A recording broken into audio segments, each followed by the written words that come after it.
So in this video, my granddaughter sent me five questions that I want to answer for her.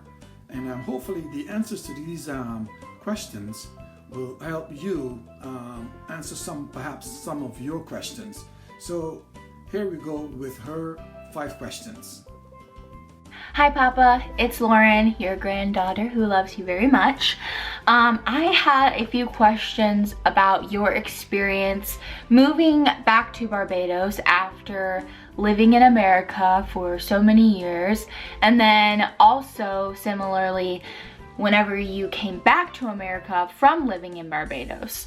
So my first question is, what was the first thing that you had to do when you got back to Barbados? What was the first thing that you felt like you just had to do, like you were most excited about? The second question is, what is something that you hope to have an impact on when it comes to representing yourself as a dual citizen, both in America and Barbados? The next question that I have for you is there anything that you don't like about Barbados, that you didn't realize that you didn't like, or that you forgot that you weren't particularly happy about? Is there anything at all that you feel like you just don't enjoy about it? Were there any things that you missed about America that you didn't think that you would? And then lastly, but not least, what were the immediate differences that you noticed in treatment coming back to Barbados from other people? These are the questions that I have for you, and I want to let you know that I love you very much, and I'm really excited to hear your response. Bye. First question. What was the first thing you had to do when you got back to Barbados? Visit Chimborazo. That's the first thing I had to do. You see, Chimborazo was a magical place for me growing up. It was not continuous paradise, but it is my childhood and early youth home. When I visit Chimborazo, something special happens to me. Even though it is sparsely populated now, and many of the houses and families I knew are gone, the wild vegetation, the quiet streets, the simplicity, and the kind, loving families, they provide a special welcome. And then there's the actual home where my parents, 7 siblings, and I grew up. Yes, there were 10 of us in this little chala house. I just had to walk in the house again. It was more than 47 years since I left Barbados and my last visit to the family house. I've returned to Barbados several times, but never had an opportunity to go into the house. So walking back in there for the first time, it was kind of surreal. The Chimborazo house, I had such a flood of emotions and memories. Butterflies in my stomach, goosebumps on my arms and my neck. I mean, I can't truly express the way I felt walking through the front door after 47 years. I have memories from this home, both good and bad.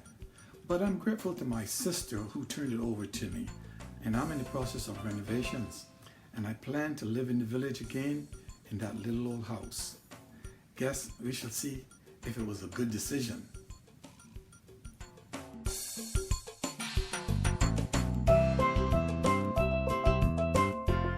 Question number 2. What is something you hope to have an impact on when it comes to representing yourself as a dual citizen? I say simply education. I'm particularly interested in technology education. As a lifelong learner, I believe that education is a key that can be used to unlock doors of opportunity. Barbados has a very high literacy rate, and the government of Barbados is stable, so I believe those positive attributes can be leveraged into opportunities for a motivated and qualified workforce. So how do I bridge that gap between Barbados and the US? See, I spent most of my career in technology, and I'd like to explore how I might become a bridge between Barbados and US companies, between universities and schools willing to partner with us to help Barbados prepare the current workforce for opportunities. I must confess that I don't know if some of these efforts are already in progress and what the maturity is of the programs. So in short, I'd like to be be an education and opportunity bridge between the US and Barbados.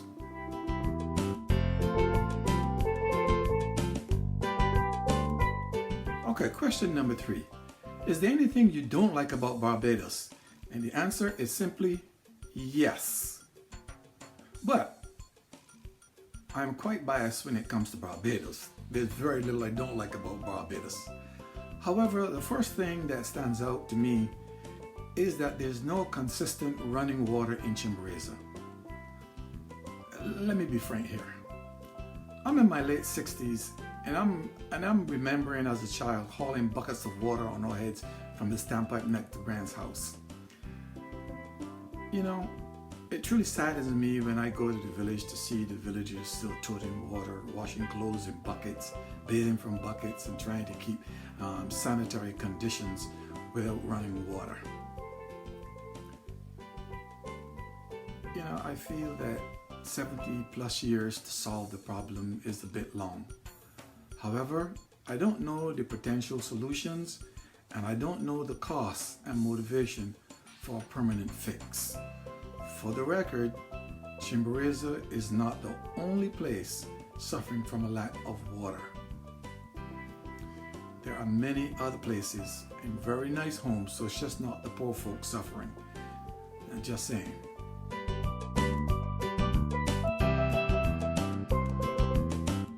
Question number 4. What did you miss about America? 2 things. Access to my family and access to my health care. As it comes to my family, you'll see some of my clan here, some of my children, some of my grandchildren, some of my brothers and sisters. And I miss these people. I miss being able to touch them. Now, they live all over the country, so it's not that easy to get to them. It's not that easy to just reach out. I got to catch a plane or drive a car long distances. But I also missed already access to my health care. As a veteran, I received my health care from the Veterans Administration, or the VA is called. And so I miss being able to go to them when I want to, if I have a problem or something like that. Of course, my health care is at no cost because I serve, I'm a retiree, and I'm being on a fixed income. Having access to that health care is vitally important. So those are the 2 things. Thank you.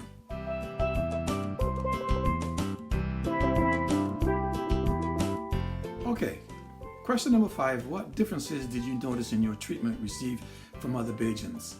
The answer is a little suspicious. You can see some of these characters here looking at me kind of sideways.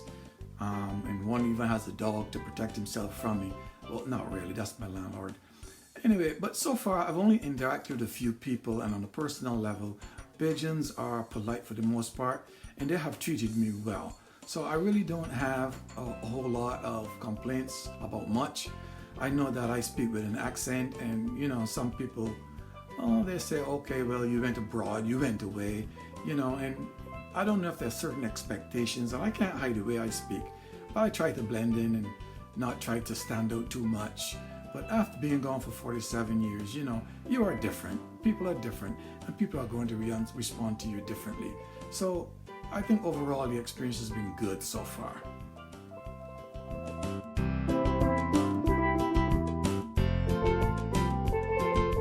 Well, thanks for watching Bajan Hot Sauce videos. It's been fun producing for you. Don't forget to like, subscribe, and share. Thanks for watching Bajan Hot Sauce videos.